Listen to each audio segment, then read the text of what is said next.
ആ ഡോക്ടർ പൽപ്പൂസ് ഇല്ലെന്നാ, ഞാൻ ആ പരീക്ഷ എഴുതുന്നില്ല.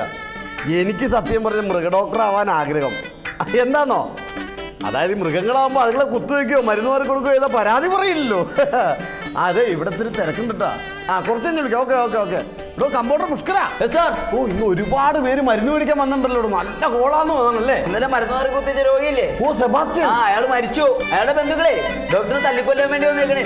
അതുങ്ങളൊക്കെ ഒന്ന് ഒഴിവാക്കിട്ട് ആ രോഗികളെ കട്ടിവിടണോ? എന്റെ ദൈവം, ഇതാ പറഞ്ഞ മൃഗ ഡോക്ടർ ആവുക നല്ലത്. നമസ്കാരം ഡോക്ടർ. നമസ്കാരം നമസ്കാരം. കണ്ണിന് തീരെ കാഴ്ച കുറവല്ലേ? അതെ ഡോക്ടർ. എങ്ങനെ മനസ്സിലായി? താൻ വാതില് വഴിയല്ല വന്നത്, പിന്നെ ആ ജനല് വഴി അങ്ങോട്ട് കയറി വന്നത്.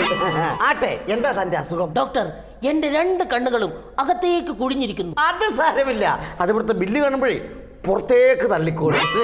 ഡോക്ടർ, ഇതൊക്കെ പോട്ടെ. കഴിഞ്ഞ ഒരു 7 മാസം മുമ്പ് ഞാൻ ഇവിടെ വന്നിരുന്നു. മഞ്ഞപ്പിത്തായിട്ട് വന്നു. 7 മാസം മുമ്പ് ഞാൻ വന്നിരുന്നു. അന്ന് ഡോക്ടറിനോട് ഒരു കാര്യം പറഞ്ഞിരുന്നു, കുളിക്കരുതെന്ന്. മഞ്ഞപ്പിത്തായിട്ട് ആര് വരുന്നു അവരോടൊക്കെ ഞാൻ പറയും കുളിക്കരുതെന്ന് പറയും. പറഞ്ഞിരുന്നു. കുളിക്കരുത് എന്നോട് പറഞ്ഞിരുന്നു. പിന്നെ ഡോക്ടർ, എനിക്കൊരു കാര്യം ഡോക്ടറിനോട് ചോദിക്കാനുണ്ട്. പറഞ്ഞോളൂ. ഇനിയെങ്കിലും ഞാനൊന്ന് കുളിച്ചോട്ടെ ഡോക്ടർ? കഴിഞ്ഞ 7 മാസമായിട്ട് നീ കുളിച്ചിട്ടില്ലേ? വെറുതെ അല്ലേ ഇവിടെ ഒരു നാറ്റം. ഒന്ന് പോയി കുളിക്കണം. Hello doctor. ഹലോ, എന്തൊക്കെയുണ്ട്? നല്ല വിശേഷം, സുഖം. പിന്നെ എന്തെങ്കിലും ബുദ്ധിമുട്ടാണോ സാറിനെ കാണണമെന്ന് പറഞ്ഞായിരുന്നു. ഇപ്പൊ എന്തെങ്കിലും ബുദ്ധിമുട്ടുണ്ടോ? ഇപ്പൊ നല്ല ബുദ്ധിമുട്ടുണ്ട്. എന്ത് ബുദ്ധിമുട്ടാ? ഒരു 2000 രൂപയുടെ ബുദ്ധിമുട്ട്. ഓ എടാ വൃത്തികെട്ടവനെ, തനിക്ക് എന്തെങ്കിലും ശാരീരികമായോ മാനസികമായോ എന്തെങ്കിലും ബുദ്ധിമുട്ടുണ്ടെങ്കിൽ doctor Palpoos MBBS STD ISD വന്ന് കാണാനാ പറഞ്ഞത്. അത് ശരി.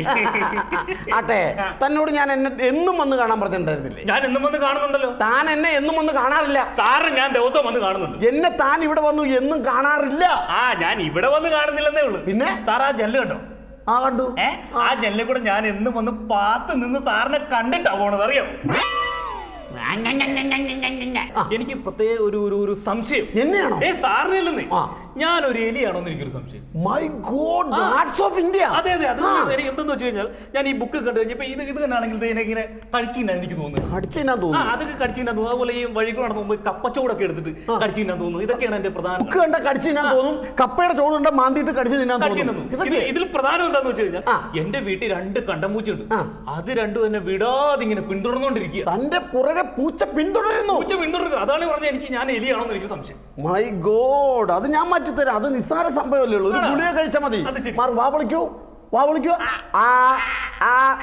എന്റെ ദൈവം. Okay okay okay. ഇപ്പൊ എങ്ങനെയുണ്ട്? ഇപ്പൊ ഒരു ചെറിയ കുറവുണ്ടല്ലോ. ഇപ്പൊ താൻ എലിയല്ല. മനസ്സിലായല്ലോ? നീ പോയിക്കോ, വീട്ടിൽ പോയിക്കോ. ഞാൻ വീട്ടിൽ പോകത്തില്ല. എടോ, താൻ എലിയല്ല, വീട്ടിൽ പോയിക്കോളൂ. അല്ല, ഞാൻ വീട്ടിൽ പോകത്തില്ലെന്നേ. എടോ, തനിക്ക് ഞാൻ ഗുളിക തന്നു, താൻ എലിയല്ല, വീട്ടിൽ പോയിക്കോ. ഞാൻ എന്നെ കൊന്നാലും ഞാൻ വീട്ടിലോട്ട് പോകത്തില്ല. എന്താ വീട്ടിൽ പോകത്തെ? എന്താന്ന് സാറിനും അറിയാം, എനിക്കും അറിയാം ഞാൻ എലിയല്ലെന്ന്. പക്ഷെ വീട്ടിലെ പൂച്ചകൾക്ക് അറിയില്ലല്ലോ ഞാൻ എലിയല്ല എന്ന്. എടോ, കൈയുടെ വേദന എങ്ങനെയുണ്ട്? ഇതുവരെ കുറഞ്ഞിട്ടില്ല ഡോക്ടർ. കുറഞ്ഞിട്ടില്ലേ? എടോ, അതിനല്ലേ ഞാൻ എന്റെ മെഡിക്കൽ സ്റ്റോറിൽ നിന്ന് 500 രൂപയുടെ മരുന്ന് ഞാൻ തനിക്ക് തന്നു വിട്ടത്. താൻ അത് കഴിച്ചോ? കഴിച്ചില്ല. പിന്നെ ഞാനതാ നേരെ കൊണ്ട തെങ്ങിൻ ചോട്ടിലിട്ട്. തെങ്ങിന്റെ ചോട്ടി കളഞ്ഞു? എടോ, താനിങ്ങനെ തെങ്ങിന്റെ ചോട്ടി കളഞ്ഞ എനിക്ക് ജീവിക്കണ്ടേ? എടോ, തന്റെ വയറിന് ഇപ്പൊ വേദന ഉണ്ടോ? വയറിന് ആകപ്പാടെ പ്രശ്നം എപ്പോഴും. വയറിന് വേദന എപ്പോഴും? എന്റെ മെഡിക്കൽ സ്റ്റോറിൽ നിന്ന് 800 രൂപയുടെ മരുന്ന് ഞാൻ തനിക്ക് തന്നു വിട്ടില്ലേ? തന്നു. അത് കഴിച്ചോ താൻ? അതൊന്നും കഴിച്ചില്ല. പിന്നെ നേരെ തെങ്ങിൻ ചോട്ടി കൊണ്ടിട്ടു. ഞാൻ ഈ തരുന്ന മരുന്ന് താൻ കഴിക്കാതെ തെങ്ങിന്റെ ചോട്ടി കൊണ്ട് കളഞ്ഞ എനിക്ക് ജീവിക്കണ്ടേ? സാറ് തന്നെ ഈ മരുന്നൊക്കെ കഴിച്ചാലേ എനിക്കും ജീവിക്കണ്ടേ? ഡോക്ടർ ഉണ്ടോ അകത്ത്? ഉണ്ട്. പുകവലിക്കരുത്, പുകവലി ആരോഗ്യത്തിന് ഹാനികരം. ഡോക്ടർ, ഈ മുറിയിൽ എന്താ ഇത്രയും പുക? അത് കുറച്ച് കൊതുക് തിരി കത്തിച്ചതാ. നമസ്കാരം ഡോക്ടർ, ഞാൻ പ്രശസ്ത ചെറുകഥാകൃത്ത് Kumaran Kuruvithadam. Oh my god, Kumaran Kuruvithadam ചെറുകഥാകൃത്ത്. ഹലോ, പറയൂ, എന്തൊക്കെയാണ് വിശേഷം? ഞാൻ എന്റെ രോഗങ്ങൾ മൊഴിയട്ടെ ഡോക്ടർ. മൊഴിയൂ. പതിവ് പോലെ സൂര്യൻ കിഴക്ക് വെള്ള കയറി. എവിടെ? കിഴക്ക് വെള്ള കഥാകൃത്ത്. ഓ, ചെറുകഥ. ക്ലോക്കിൽ സമയം 10 അടിച്ചപ്പോഴാണ് ഞാൻ ഞെട്ടി ഉണർന്നത്. കണ്ണാടിയിൽ ചെന്ന് നോക്കിയ ഞാൻ ഞെട്ടിപ്പോയി. എന്ത് പറ്റി? എന്റെ മുഖത്ത് വലിയ കാട്ടൊരു ദ്വാരം. എന്നിട്ട് വായടച്ചപ്പോൾ അതങ്ങ് പോയി. അത് ശരി, ഓട്ടുമായിട്ടത്. അതെ, ചെറുകഥ. തീർച്ചയായിട്ടും. ഞാൻ വീണ്ടും കണ്ണാടിയിൽ നോക്കി. ഞാൻ പതിവിലേറെ ക്ഷീണിച്ചിരിക്കുന്നു. അപ്പോൾ എന്റെ മനസ്സ് മന്ത്രിച്ചു, ഒരു ഡോക്ടറെ ഉടൻ തന്നെ കാണണം. ഞാൻ പുറത്തേക്ക് ഇറങ്ങി നടന്നു. കയ്യിലാണെങ്കിൽ 10 പൈസയില്ല. ഞാനിങ്ങനെ അലഞ്ഞു നടക്കുമ്പോഴാണ് ഈ ക്ലിനിക്കിന്റെ ബോർഡ് കണ്ടത്. പെട്ടെന്ന് ഞാൻ ഈ ക്ലിനിക്കിലേക്ക് കയറി റിസപ്ഷനിൽ ചെന്നപ്പോൾ സുന്ദരിയായ സിസ്റ്റർ നിൽക്കുന്നു. കോമളവല്ലി അല്ല, പിന്നെ ഞാൻ അവളോട് പേര് ചോദിച്ചു. അവൾ പേര് പറഞ്ഞു, സിസ്റ്റർ അനസ്തേഷ്യ. ഞാൻ അവളോട് വീണ്ടും ചോദിച്ചു, ഡോക്ടർ ഉണ്ടോ? അവൾ കിളിക്കൊഞ്ചലോടെ നാണത്തോടെ മറുപടി പറഞ്ഞു, ഡോക്ടർ ഉണ്ടോ എന്നറിയില്ല, ഞങ്ങൾ എല്ലാവരും ഉണ്ട്. ഒടുവിൽ ഞാൻ ഡോക്ടറിന്റെ അടുത്തെത്തി. ഒറ്റ നോട്ടത്തിൽ തന്നെ എനിക്ക് ഡോക്ടറെ ഇഷ്ടമായി. സുന്ദരൻ, സുദൃഢൻ, ആരോഗ്യ ദൃഢഗാത്രൻ. സ്റ്റെതസ്കോപ്പ് കയ്യിൽ എന്ത് നിൽക്കുന്ന ഡോക്ടറെ കാണുമ്പോൾ എന്റെ മനസ്സിലേക്ക് ആദ്യം ഓടിയെത്തുന്നത് മരുത്വമലയെ കയ്യിലേന്ത് നിൽക്കുന്ന ഹനുമാനെയാണ്. പറയൂ ഡോക്ടർ, എനിക്ക് ഞരമ്പ് രോഗമാണോ ഡോക്ടർ? എനിക്ക് ഞരമ്പ് രോഗമാണോ? പറയൂ. അതെ, തനിക്ക് ഞരമ്പ് രോഗം തന്നെ. ഹാവു, സമാധാനമായി. തനിക്ക് അടിയന്തരമായിട്ടൊരു ഓപ്പറേഷൻ വേണം ഡോക്ടർ. ഓപ്പറേഷൻ കഴിഞ്ഞിട്ട് പോരെ? എന്ത്? എന്റെ അടിയന്തരം. തനിക്കുള്ള മരുന്ന് ഞാൻ തരാം. കയ്യിൽ 5 പൈസ ഇല്ലാണ്ട് എന്റെ അടുത്ത് വന്നല്ലേ? അതെ.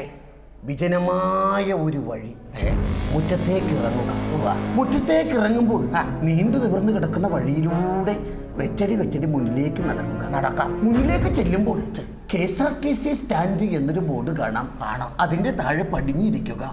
കയ്യിൽ ടവലുണ്ടോ? തീർച്ചയായും. ടവൽ എടുത്ത് വൃത്തിയായി കുടഞ്ഞിട്ട് മുമ്പിൽ വിരിക്കുക. എന്നിട്ട് പോകുന്ന ആളുകൾ നോക്കി അമ്മാ ഒന്ന് പറയൂ. അമ്മാ. ഇച്ചിരൂടെ ഉറക്കം പറയൂ. അമ്മാ. ഒന്നുകൂടെ പറയൂ. അമ്മാ. അമ്മാ, കയ്യിൽ വല്ലതും ഉണ്ടോ? തരണേ. അമ്മാ, കയ്യിൽ വല്ലതും ഉണ്ടോ? തരണേ. എങ്ങനെ ആഞ്ഞാഞ്ഞ് പറഞ്ഞുകൊണ്ടിരിക്കുക. അമ്മാ, കയ്യിൽ വല്ലതും ഉണ്ടോ? തരണേ. അമ്മാ, കയ്യിൽ വല്ലതും ഉണ്ടോ? തരണേ. അങ്ങനെ പറയുമ്പോൾ ആളുകൾ എന്തെങ്കിലും ഇട്ടു തരും. അതുകൊണ്ട് മരുന്നൊക്കെ മേടിച്ച് കഞ്ഞിയും വെള്ളവും കുടിച്ച് ജീവിക്കും. നമസ്കാരം. നമസ്കാരം. ഞാനൊരു നീറുന്ന പ്രശ്നവുമായിട്ടാണ് വന്നേക്കണത്. നീറുന്ന അതിദാരുണമായ പ്രശ്നമായിട്ടാണ് വന്നേക്കുന്നത്? അതെ. സാരമില്ല, ഞാൻ വെള്ളം ഒഴിച്ച് കിടത്തിക്കോളാം. പറഞ്ഞോളൂ. പേരെന്താണ്? പീതാംബരൻ. പീതാംബരൻ. വയസ്സ് 40 വയസ്സ്. പീതാംബരൻ. ജോലി? വില്ലേജ് ഓഫീസറാ. വില്ലേജ് ഓഫീസറാ. ഹലോ സാർ, പറയൂ. ഫൈൻ. ഓക്കെ. അതെ, എന്താ സാർ പ്രശ്നം എന്താണ്? അതായത് എനിക്കിപ്പോ ഒരു 40 വയസ്സുണ്ടല്ലോ. 40 വയസ്സായി. എനിക്ക് 2 കുട്ടികളുണ്ട്. കുട്ടികൾ തീരെ ചെറുതാണോ? ഇല്ല, മൂത്ത ആള് ഡിഗ്രിക്ക് പഠിക്കുന്നു. ഓ മൈ ഗോഡ്, ഡിഗ്രിക്ക് പഠിക്കുന്നു. രണ്ടാമത്തെ ആള് പ്രീ ഡിഗ്രിക്ക് പഠിക്കുന്നു. പക്ഷെ ഇതൊന്നും അല്ല പ്രശ്നം. എനിക്കത് എങ്ങനെ പറയണമെന്ന് ഓർത്തിട്ട് സാരമില്ല, ധൈര്യമായിട്ട് തുറന്നു പറഞ്ഞോളൂ. അതായത് അല്ല വേണ്ട, എന്നാ പിന്നൊരു ഇരിക്കൂ. കാരണം നിങ്ങളെപ്പോലുള്ളവർ ഇങ്ങനെയുള്ള അസുഖങ്ങൾ പറയാൻ ബുദ്ധിമുട്ടുന്നത് കൊണ്ടാണ് ആ ഹോസ്പിറ്റലിൽ നിന്നും ഈ ക്ലിനിക്ക് ഞാൻ എന്റെ വീട്ടിലേക്ക് മാറ്റിയത്. കാരണം ഇവിടെ ആകുമ്പോൾ ഒരു വീടിന്റെ അന്തരീക്ഷമൊക്കെ ഉള്ളൂ. കൂടി വന്ന ഭാര്യ മാത്രമേ ഉള്ളൂ. അവളാണ് ഈ അകത്താണ്. അപ്പൊ ഇങ്ങനെയുള്ള നീറുന്ന പ്രശ്നങ്ങൾ എന്നോട് വളരെ ധൈര്യമായിട്ട് തുറന്നു പറയാം.